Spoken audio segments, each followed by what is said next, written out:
This is a Heart and Hand production. Happy Friday, everybody. It's Rangers Prism. I'm Martyn, joined by Adam again, as we look back on yet another interesting, disappointing, chaotic, call it what you want, weekend in the world of Rangers. At least you were detached from it. Adam, let's get to the important things first. How was Milan?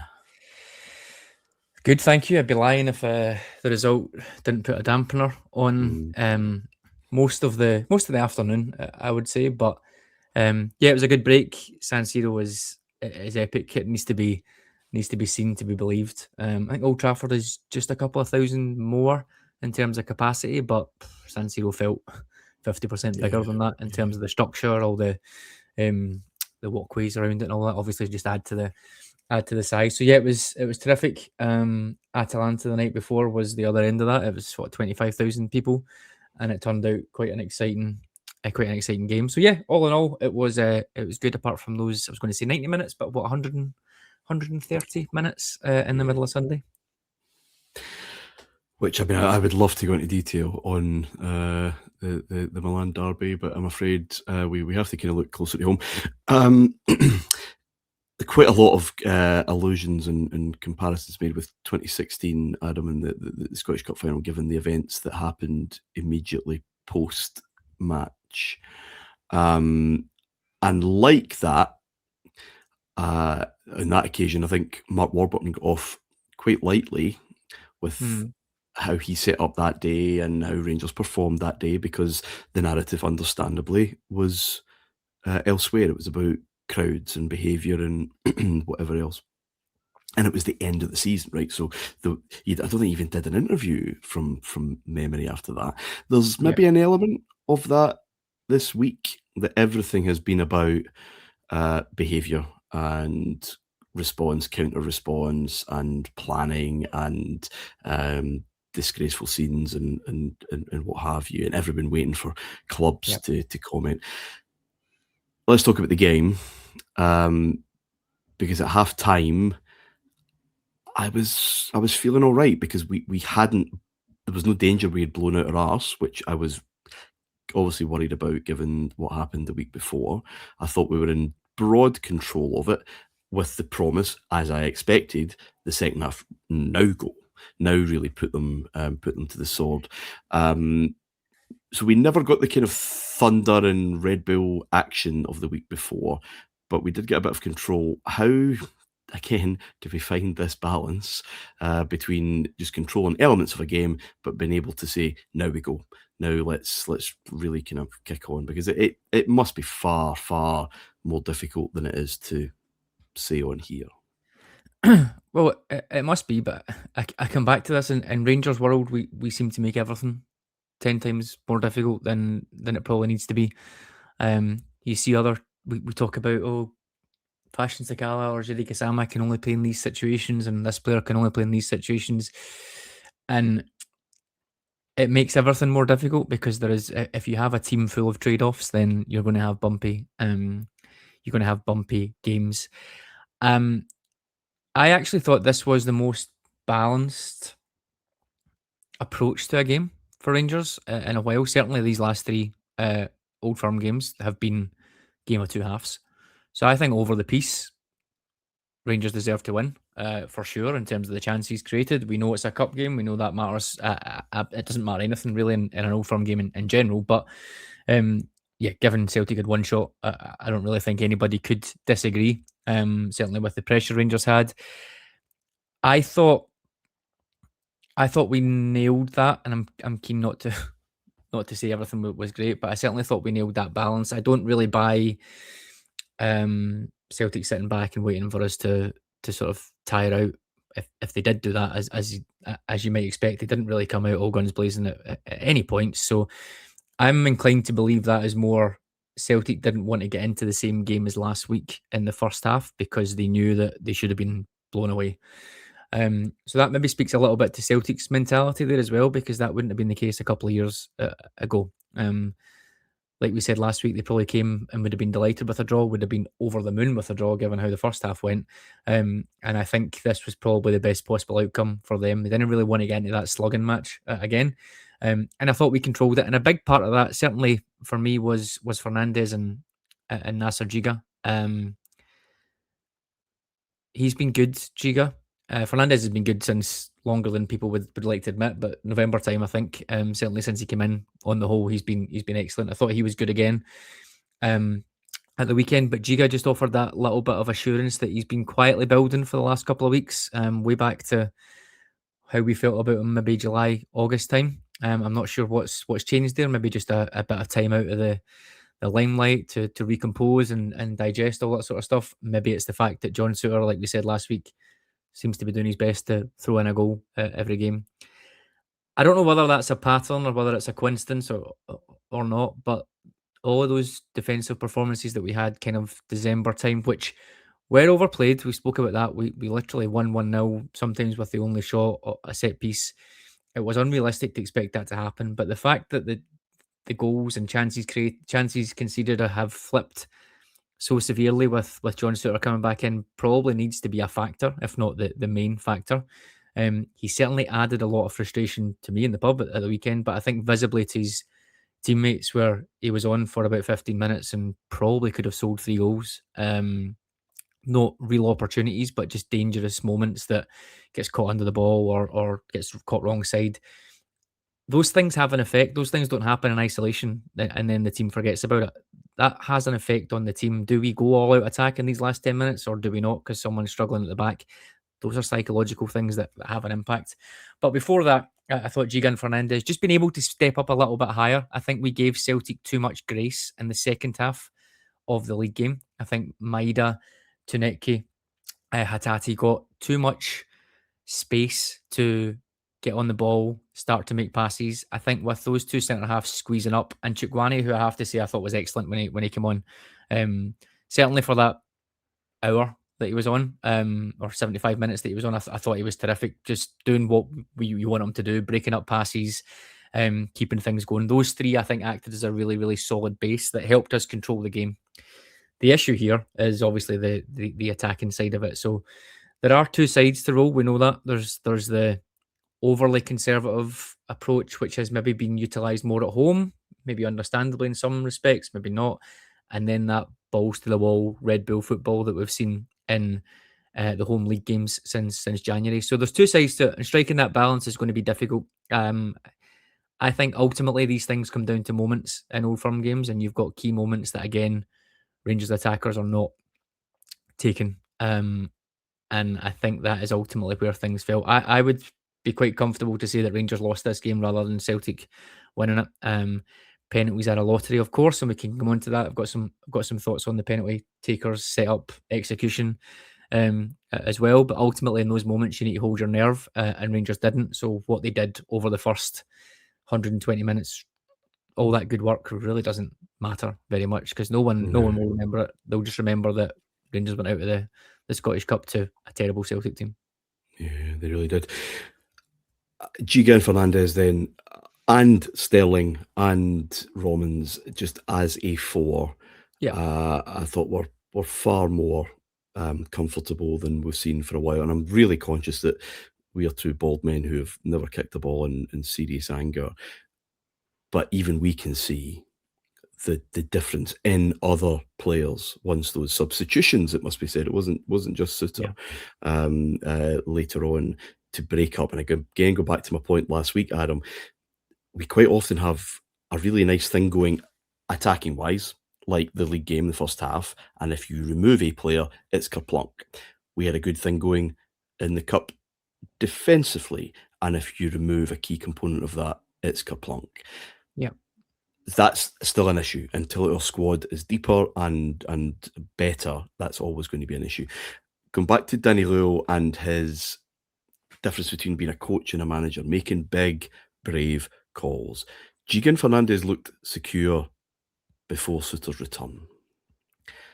Yeah. Is there, in hindsight, but that's how it works, right? I wonder if he will regret not just sticking with what was working and not just doing that thing that I guess all managers do, but especially young managers do, look for experience, even though it probably wasn't working before. And how the last few weeks may have looked if he'd maybe just stuck to that, stuck to what was working.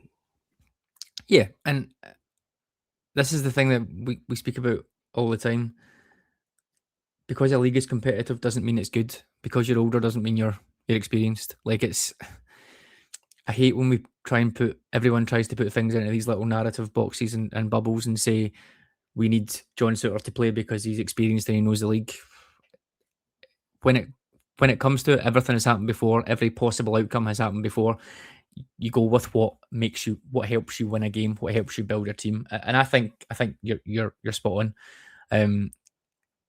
Djiga was looking good. Yes, of course, he is capable of his own brain farts and has had a lot of brain farts in here. But I think until that happened again, I certainly, and it's hindsight speaking, because I don't remember really having too much of an issue with it at the time. Yeah. Albeit I don't think John Souttar is good enough to be a first pick Rangers centre half, and I probably don't think Nasser Djiga is at this point in time. But it's. But they were in a moment. Yeah. I think you're probably right to say until there is a return of that frailty that we saw early in the season, it's what I mean about big calls. It's what I mean about backing what's right in front of your eyes and saying, no, we stick with this until I need to make that move. Another manager who's doing well at the moment in the Championships, of course, Frank Lampard, and could very easily have been Rangers manager not that long ago if the club hadn't briefed it to widespread derision and angst. I remember when he was at Chelsea the kind of first time, he could seemingly do two sides of the game well, but struggled to find that kind of working balance. So Chelsea, especially in Europe, could shut the shit down and just be so secure defensively, or they could flip that switch and be ultra aggressive, probably concede, but would come out on top. Where he had to do a bit of both is where I think he got a little muddled. Is that not to be expected with a young manager just trying to, because that is the balance, right? That's the balance that they all have to be kind of looking at, unless you are, as Celtic were over the past wee while under Rodgers, Postecoglou, whatever. We've got the best players by miles. Well, we'll just be on the front foot then. There's just why would we think about having to kind of close that door? And we get pants pulled down in Europe because you can't just again switch that on a Wednesday night. So it's back to that thing. We got a comment in last week's thread about us being too negative and, Danny Röhl, no one's who's calling for Danny Röhl's head. Well, I envy that chap for not being on Twitter or X or really anywhere online, maybe not in the Patreon comments, but it was very much out there. Look, he's just not up to it. He's not going to deliver us where we need to go.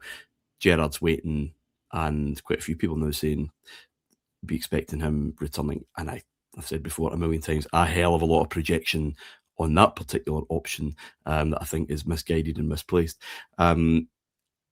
But I did say last week how important the cut was to build that bridge into next season.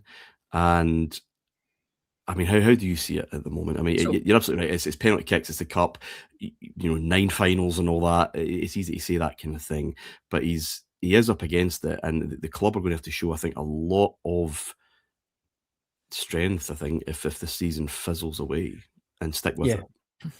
So there's a lot of competing thoughts in my head on that.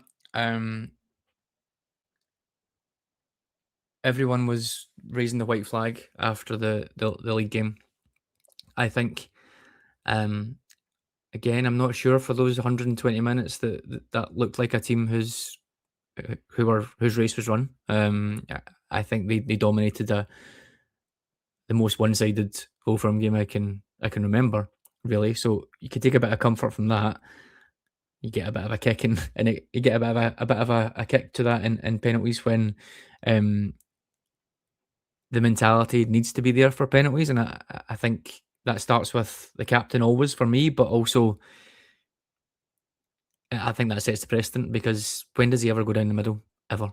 Like, never. It's whipped It's usually whipped into that. That's a nerves thing for me. Of course it is. I'm just going to smash it. I'm not really sure where, and I don't know how, probably 300 penalties he's taken if you listen to some people, but so that sets the tone for me, I think, and then it just becomes a game of bottle. It is a game of bottle anyway, penalties. So, but yeah, if you remove that, I guess it didn't look like a team that turned up that were terrified of themselves.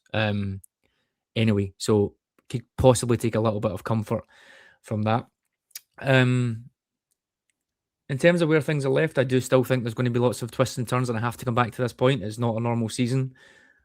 Rangers should not be in a title race at all. Because Rangers got themselves into a title race doesn't mean that they will automatically not get themselves out of it. In any other season, Rangers would not be in a title race. It is not a great season in terms of quality and teams pulling away and teams scoring lots of goals. So anything can happen. We live in a world where if Danny Röhl wins a title, he will be an absolute superstar, even if it's with the lowest point total in however many years of counting these things. That is the binary world. If this falls away and Rangers end up third, fourth, there will be a lot of people calling for that. But I think it's probably because we've been stung before on this with Michael Beale, Philippe Clement having a good end to a season. It's different this year because you'd like to think we're still going to be there or thereabouts heading into the split, so there's less free hits, if you like. But we just need a pre-season, and he just needs this and he just needs that. I understand people's reticence with that. I do. I would still point towards progress, and for me, progress is longer term over the last 10, 15 games. Are we getting better than where we were? Yes.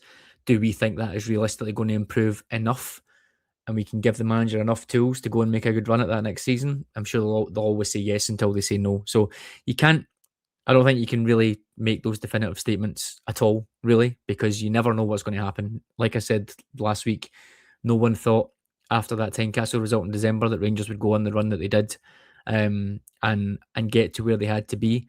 That has now dipped again, and the manager has made a rod from his own back with that. One thing I think we could speak about is, as you mentioned, that I don't want to say naivety because he's probably forgotten more about football than me or you, despite being significantly younger. But there are moments in games where the substitutions just aren't working. I think a halftime sub halftime sub would have been on the news 10, 15 years ago. Somebody's made a halftime sub, and you're like, what is going on? Feels like we do one every week, and we're not alone. Now, that's a failure of your game plan. I think, personally, if you're having to make a sub at that time, it's not injury, it's not anything else, it's just you, that player's been rubbish. That's on the manager.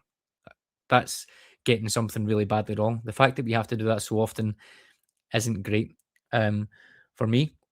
And there's a few scenarios there with that. There's playing players that clearly aren't fit enough yet. There's queries about why some players wouldn't be fit enough when we've moved back to one game a week. Continuing to play Gassama on that right hand side when it is apparent to everybody in the world that it just doesn't work. Skov Olsen again doesn't have the time that Vasa Cherny or Sima had because he's not in at the start of the season. None of them were pulling up trees at this stage particularly. They had a couple of big contributions, but nothing else. But again, business end of the season, everybody's fraught. Everyone is in a title challenge. Players need time. It doesn't matter whether you're a £1 million player, £10 million player. Players need to adjust. We don't have time for it. Therefore, he gets criticised. I thought he was really, really poor at the weekend, I have to say. If you're going to be that disinterested, for want of another word, off the ball, you're going to attract criticism anyway. And if you are not looking like you want to take a man on and beat them on either side and be aggressive, you just want to sort of play it safe and try and find your moment in the game to whip in across, then I think that's fine. But in this environment, in this team where we are, you're going to attract criticism for that. So I think he probably knows that himself, and hopefully he can up it. But I think those are the things that I think are concerning me a little bit. I don't think there's huge structural concerns with the team. I think we knew at the January window, I felt like we needed 3 attacking options coming in. If not a creative midfielder, then certainly another striker. I think we all knew that was unlikely. We got 2. Neither of them are ready to contribute every single game. I think it's probably fair for Ndidi, given where he's came from, maybe less fair for Skov Olsen. But I do think both have shown what they can do in patches, and it's just all about putting it together. And again, that's on the manager for me. Yeah, I still go back to the players issue, and if you don't have the kind of options that fit the plan and can continue that plan, then I'm not sure how significant the agency of the manager is at this particular point in time. I still think we need to see more growth, and quickly, if we're going to be realistic about it, from coach to boss, and to be as ruthless and as cold, and have that clarity under pressure to say, you sit this out, and I'm going to go here, I'm going to go with that. It's that game management thing again. I think coaches improve players and improve systems, and almost without question, Adam, he's done that. Yeah. But bosses they make those final bits and pieces. Now, some of them, again, Fir Park being one of the best examples of just doing the wrong thing pretty much from start to finish. But I think that's still limited. His options are limited. And I desperately want to see a summer where those options are far, far better. But understanding that, pressure's going to be on right away. Yeah. Celtic away first instead of home, blah, blah, blah. We know what it's like here. But I would be in the camp of just tool them up a bit better. But we're still asking a young coach to make a big transformation to a big boss. That's tough, man.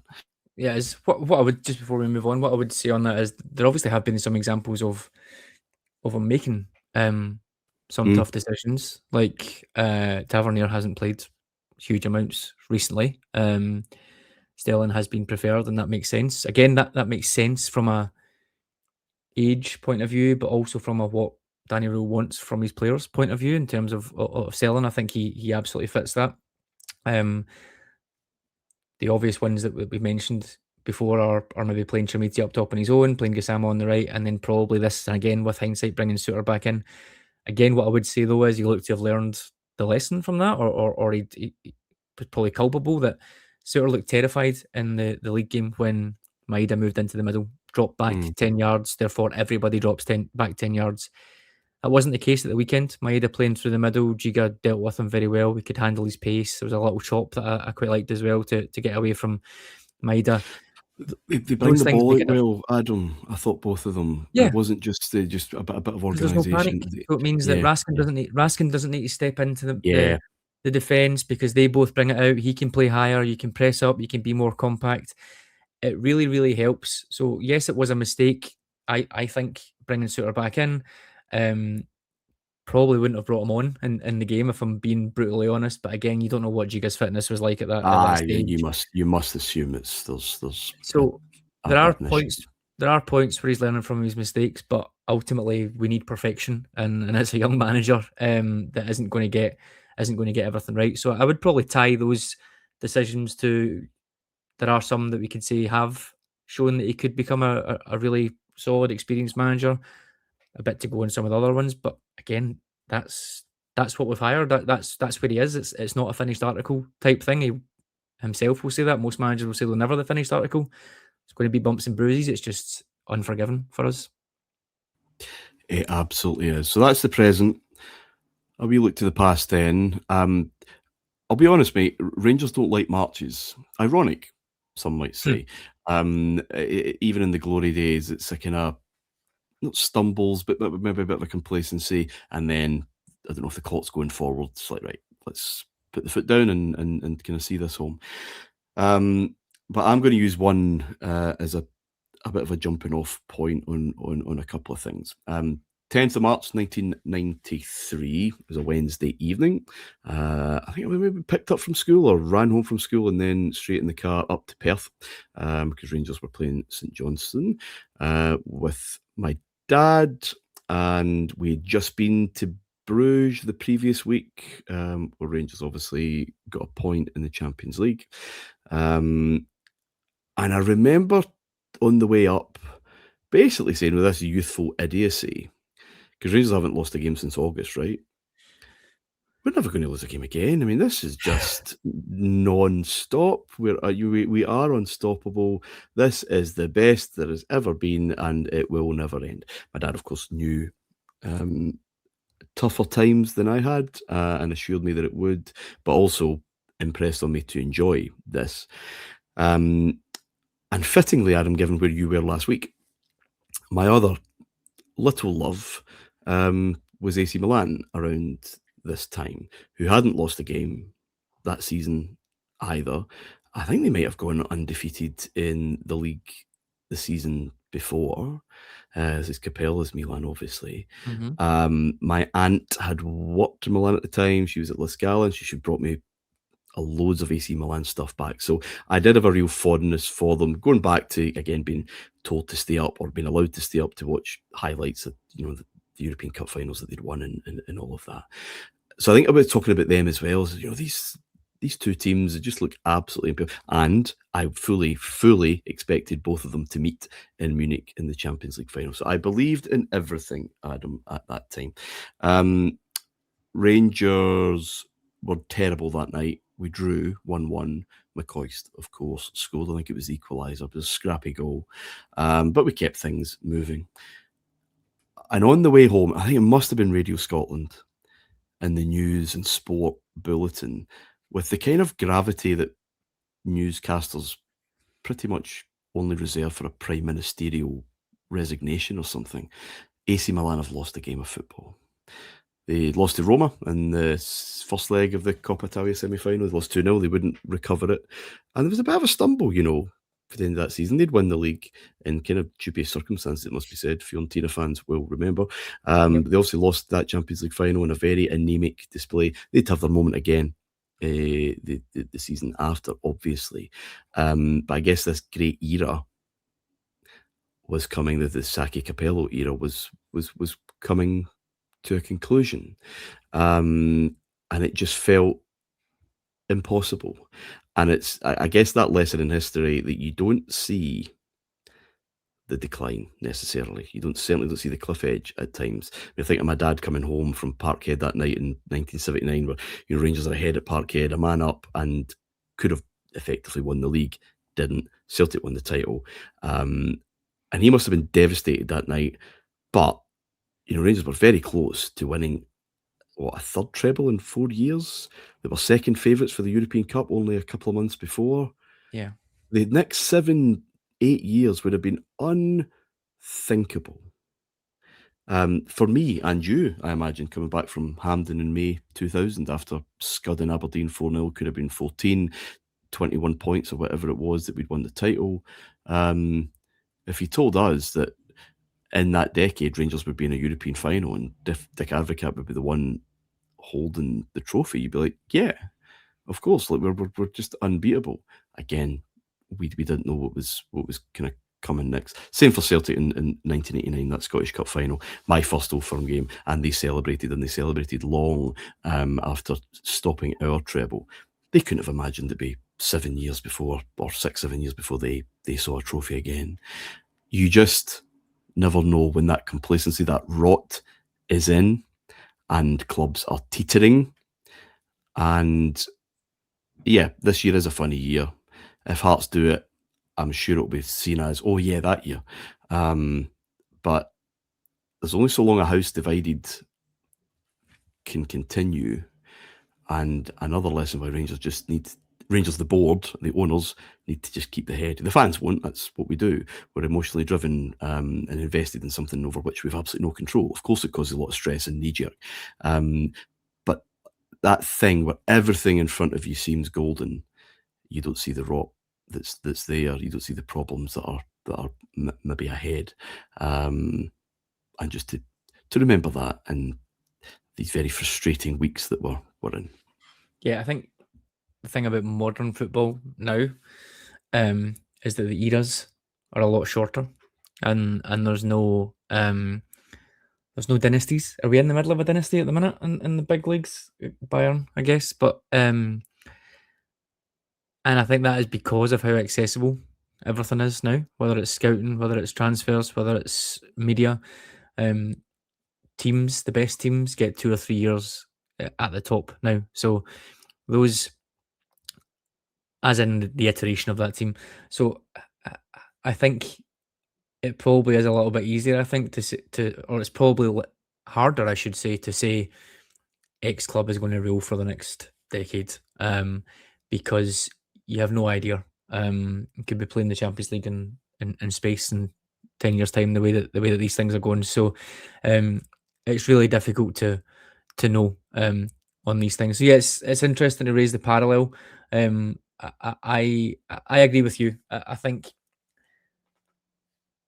the phrase that got bandied about last summer probably aged like milk, but the grown-ups being in the room and all that sort of situation. It's all been quite quiet, I think, in the back room, if you like, in terms of the boardroom, etc. I think Danny Röhl has quietened quite a lot of that noise down since his appointment, which is good. But I do hope there is a proper look at structure, because they have had time without having to firefight and make decisions now for the last 5 months. CEO should be interested to hear on the sporting director again, and just have to keep making sensible decisions. I think I would put us in certainly a better place in the background than our immediate rivals, who are still in that civil war type era.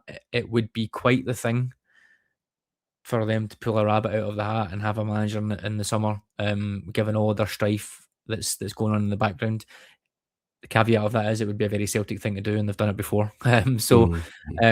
I do think, regardless of what happens, Rangers probably go into the summer in a more stable position. Whether that is a good position, whether it's enough to do anything, whether it ultimately matters anything, I'm not sure. But I think stability-wise, I think Rangers were there. I also don't think there's a huge need to completely revolutionise the playing squad. Certainly not in terms of the flux that we've seen in recent years. I think the loan signings going and being replaced, okay, that is probably still 5 or 6 players, but I think we're hopefully looking like we did in January, quality over quantity. Let's bring in a solid number of players that can actually contribute. They will lift the other players, the younger players in the team, if we can get some supplemented loans in that as well. So yeah, I think keep the head would be what I say, but that is me talking pre St Mirren. It's maybe not me talking post St Mirren or half time at St Mirren. So yeah, we'll see how things go as always. 9 finals apparently. Let's see how we go on. Thank you, Adam. Thank you. Enjoy your weekend, listeners. Until next weekend, bye for now.